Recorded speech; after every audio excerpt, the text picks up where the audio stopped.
Hello and welcome to Attention Span Labs. I'm your host, Michael A. DiBaggio. Today we continue reading my book, The Martian War Chronicles, Population of Loss. We'll read the second story, called The Lost Boy. Now the previous story, In Hoc Signo, which was in my last video, we learned about Jameson Doyle, who is poised to take the fight to the Martians. We turn now to a more hapless group of people, the people who are not so blessed as to be given supernatural powers to fight the Martian invaders. But you'll know who this character is. You've heard of him before. And see if you can guess before the reveal at the end. The streets of Woking were crowded that Saturday afternoon, much more so than usual owing to the commotion in the sandpits outside of town. There the boffins and such folk as didn't have enough business of their own to mind had gathered to gawk at a great cast-iron capsule fallen from the sky.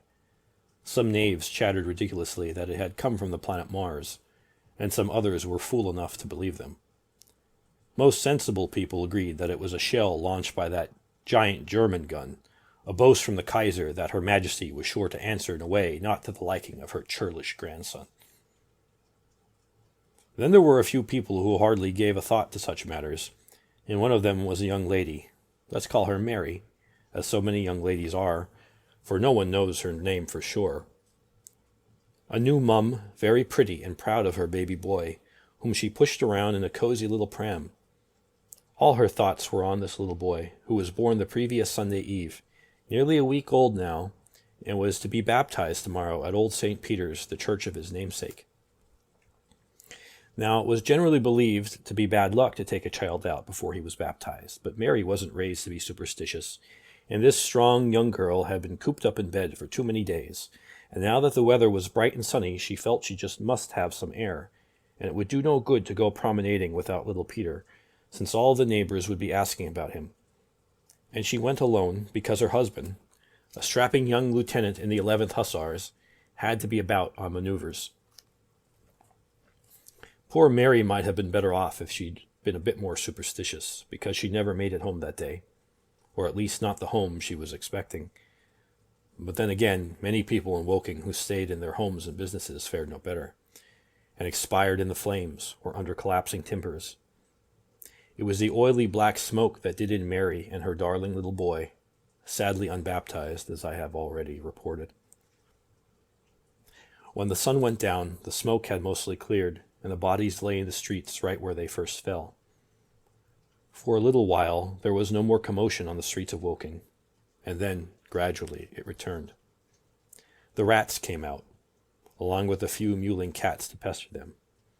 A riderless horse sometimes clopped by from the common, and later on, when the moon rose high, mangy dogs with their stomachs clung to their ribs came on and had their unwholesome victuals.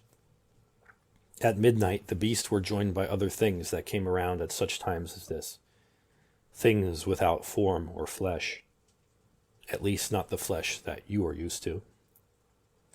Things that men saw only with great difficulty. Things that, in these days, most men dismissed, even though their ancestors huddled around bonfires in fear of them. Now, some of these creatures came from the world sidewise to this one, moving in wispy black shrouds that might have been cloaks, with bone-white fingers wrapped around translucent scythes that cut loose the struggling spirit from its shackle of flesh. Others were golden-hued and rosy-cheeked, and they blew on flutes or plucked lyres, and those trepidatious souls who had not already shuffled off were charmed into following.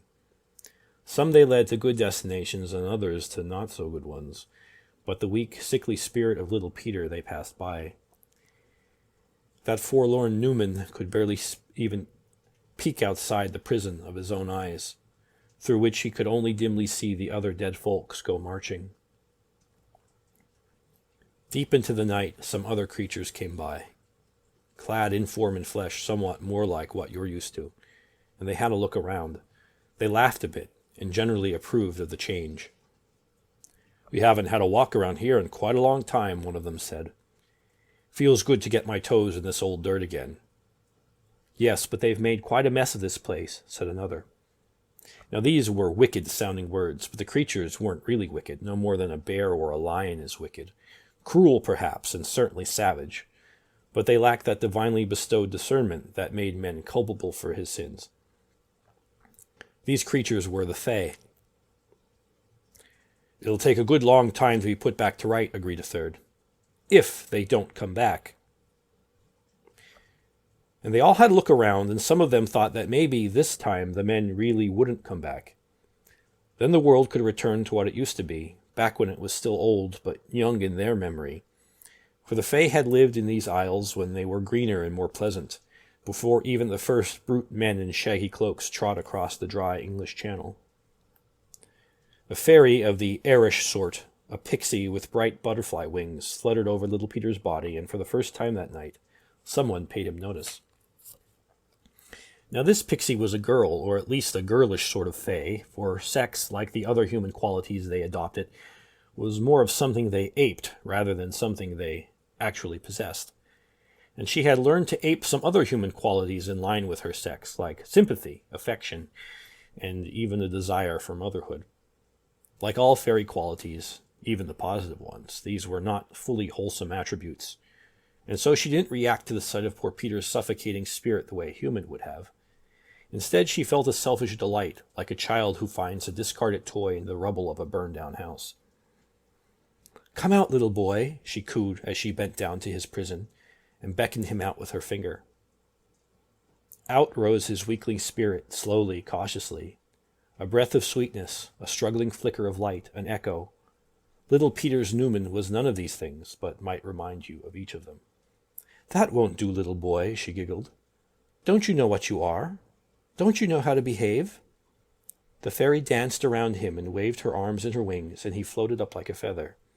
She teased, and she breathed, she thought and weaved, and pulled, and then little Peter's Newman was not a breath or an echo or a flicker of light any more, but a definite shape and solidity, the makings of a body, perhaps like the one he might have had if he had not choked on the black smoke. A body made of the same tenuous matter as the Fay girl. Through the long night she helped him grow, and his head was covered with wild brown hair, and his clever eyes had color, and then, discovering he had a voice, he laughed with pure joy. This little explosion sent the fairy reeling, and she felt as if she might grow herself, or sprout a new pair of wings. She laughed and cheered and scooped up Peter into her arms, cradling him against her bosom like his own mother might. This racket didn't go unnoticed, and some of the other Fae gathered to see what had happened. Most of them quickly lost interest, as they did with most things. But the few who stayed looked on disapprovingly. But whether their disapproval grew from a sense of violated propriety or from jealousy, no one can really say. A satyr called out to the pixie, whose name in the Fey language sounded like the tinkling of a tiny silver bell, and asked just what she thought she was doing. "I found the little boy. His name is Peter. He'll be my son now, and I'll be his mother," she replied. "You know you can't do that. It'll be the end of you. Leave him where you found him, for the psychopomps will be looking for him," the other said. "I can do what I want. This one hasn't gone down to drown in the bright water, and the psychopomps already passed him over. He's my son, and I am his mother now." The satyr's stern face frowned in disagreement. "That's a man-child. You'll never be his mother." And the fairy, whose name sounded like the chiming of a tiny bell, stomped her foot and shouted, "Fine! Who needs a mother anyway? Nevertheless, he's coming back with me, and we will do things that you've never imagined." The pixie went about her business, picking through the rubble for things her little boy might like. A toy wooden sword, a peacock feather from a lady's hat. In a flash of inspiration, she decided that he would need stories for his bedtime reading. In the ruins of a bookseller, she picked 2 volumes at random. Not that it mattered, since she couldn't read anyway. A General History of the Pirates, and the Song of Hiawatha. The satyr looked on and said nothing, but he was very troubled. No human child had ever been brought to their country, but he had heard of the trouble they caused whenever one came to other realms in the dreamscape. He had heard dreadful stories of how their minds, every bit as mercurial and capricious as the Fae, alter the very stuff of the dreamscape at their whim, transforming it until there was nothing recognizable, until there was no room left for the Fae. In other words, just like the things were here on Earth. Did she want there to be no place left for the Fae anywhere in Tellus? The satyr said all these things to her. I don't care. I will do what I want, and so will he. And if there's no place left for you, then it will be even better. She laughed spitefully. But I'll give him your name so he can remember you when you're gone. Peter Pan, I'll call him. Dawn was coming, and there was no time left to dawdle. The gates of the rampart were closing. The pixie soared into the twilight. Nestled in her arms, little Peter's eyes were filled with mischief and cunning as he bid goodbye to the world of his birth.